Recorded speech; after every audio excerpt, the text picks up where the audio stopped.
বাংলাদেশ ক্রিকেটের সবচেয়ে বড় বিজ্ঞাপন সাকিব আল হাসান সম্প্রতি রাজনীতিতে নিজের ভবিষ্যৎ নিয়ে মুখ খুলেছেন। এক সাক্ষাৎকারে সাকিব বলেন, যেহেতু এখন আওয়ামী লীগের কার্যক্রম নেই তাই ক্রিকেট চালিয়ে যাচ্ছি, দলীয় কার্যক্রম শুরু হলে রাজনীতিতে ফিরে আসার সুযোগ থাকবে। সাবেক অলরাউন্ডারের করা এই মন্তব্যে দেশ জুড়ে বইছে আলোচনা ও সমালোচনার ঝড়। এবার নিজে সেই মন্তব্যে নতুন করে জবাব দিলেন সাকিব। ফেসবুক পোস্টে তিনি বলেন, সম্প্রতি গণমাধ্যমে আমার একটি বক্তব্য বেশ আলোচনা তৈরি করেছে। আমি সবার কাছে বিষয়টি খুব স্পষ্টভাবে তুলে ধরতে চাই। এই মুহূর্তে আমার পুরো মনোযোগ শুধুই ক্রিকেটে। ক্যারিয়ারের এই শেষ পর্যায়ে এসে আমি বাংলাদেশ জাতীয় দলের হয়ে সর্বোচ্চ উজাড় করে খেলতে চাই এবং সুযোগ পেলে দেশকে কিছু দারুণ পারফরম্যান্স উপহার দিতে চাই। এরপর রাজনীতি নিয়ে সাকিব বলেন, একটি দেশের উন্নয়নের জন্য রাজনীতি অত্যন্ত গুরুত্বপূর্ণ। ক্রিকেট ক্যারিয়ারের ইতি টানার পর আমি আমার দেশের উন্নয়নে অবদান রাখতে চাই, তবে সেটা যে শুধু রাজনীতির মাধ্যমেই করতে হবে তা নয়।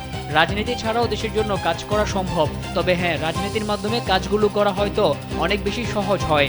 আমি আশা করি লাল সবুজের জার্সি গায়ে হাসি মুখে আমার ক্রিকেট ক্যারিয়ার শেষ করতে পারবো। এই লক্ষ্যে আমি বাংলাদেশের সকল মানুষের কাছে দোয়া ও ভালোবাসা প্রার্থী।